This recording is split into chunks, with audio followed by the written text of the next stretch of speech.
Season 3, Episode 5 of Westworld all wrapped up. This one didn't have that major reveal like last week when we found out there's just like 50 Doloreses or however many, it doesn't matter. This week, they really toyed with some really interesting ideas. So, in my opinion, the big thing that happened today was Dolores releasing everyone's fates or profiles or whatever you want to call it that Insight has been collecting from Rehoboam.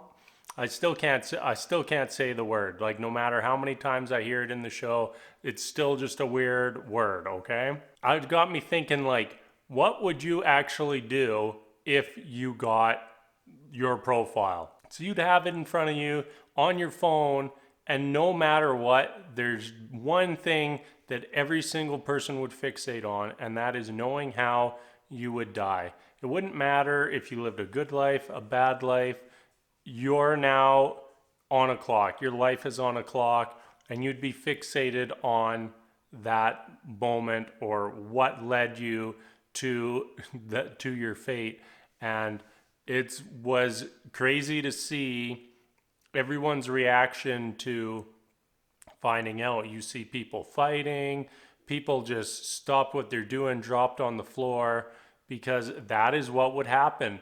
Like, how would you feel? You find out, oh, I'm going to get cancer, 5 years. Life expectancy, 7 years tops. Like, that's brutal. You now were thinking you had this whole long life to live, and now that whole everything you ever wanted to accomplish has to be condensed down into your prediction. So kind of crazy. It was a big moment. We also saw Liam Dempsey die. We saw Liam Dempsey's dad die. Anybody else big die today? It was, I don't know, it didn't feel as huge as last week, but still overall a good season. Very much a different vibe today, though. We had Caleb on drugs the whole episode, and we're also learning that he's a little more mysterious or important than we've been led to believe. It seemed like Liam Dempsey wanted to say something to him or tell him who he is. We kept seeing Caleb have all these flashbacks all episodes long, and he's been having those flashbacks all season long.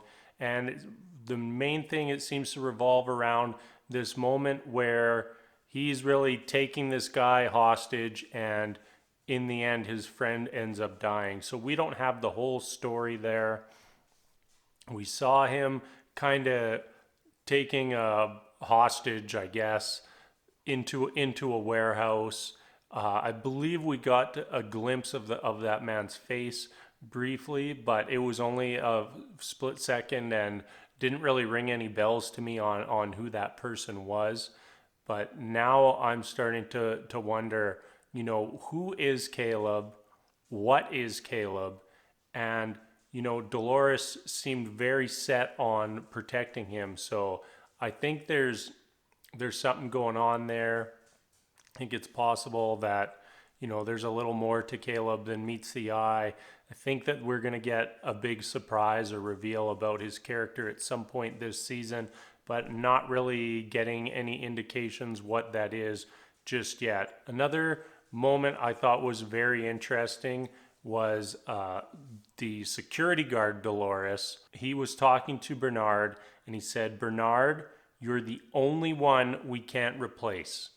And I thought that was very interesting, that Bernard, even though he's a host, he's the same as everybody else. There is something unique and special about him. Good or bad, Dolores wants to protect and wants to, make sure he's okay, even though she's open to the fact that Bernard may not end up on her side, that Bernard may end up being her enemy, but she still wants to protect Bernard. And that will be interesting seeing how that plays out. So Bernard's story kind of ends with him and Stubbs back together, heading out of Insight after Dolores hacked Insight to spread all the information around the world. I think that's the major points today. We also got a lot more backstory on Serac. I still am not very clear on all that. So it's him and his brother who created Rehoboam, and his brother, or Serac, ends up using the Rehoboam to predict that his brother is what he's calling an outlier that needs to be removed from the simulation in order for the future that Serac wants. And what his goal is the survival of humanity, or at least that's what it looks like he wants.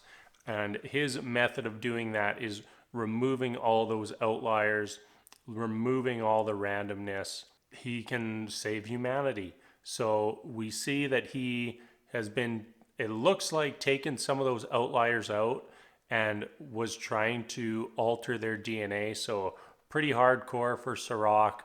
He, the morality is definitely a gray area for him.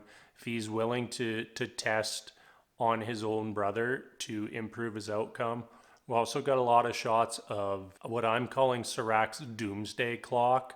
He had it on his wrist. I think he had it on the wall in his office, and you could see the black rim, and we've been seeing that symbol all season long. It's been used anytime we've switched locations in the show. And you could see the little spiky waves on the outside, and I think that those were kind of representing chaos.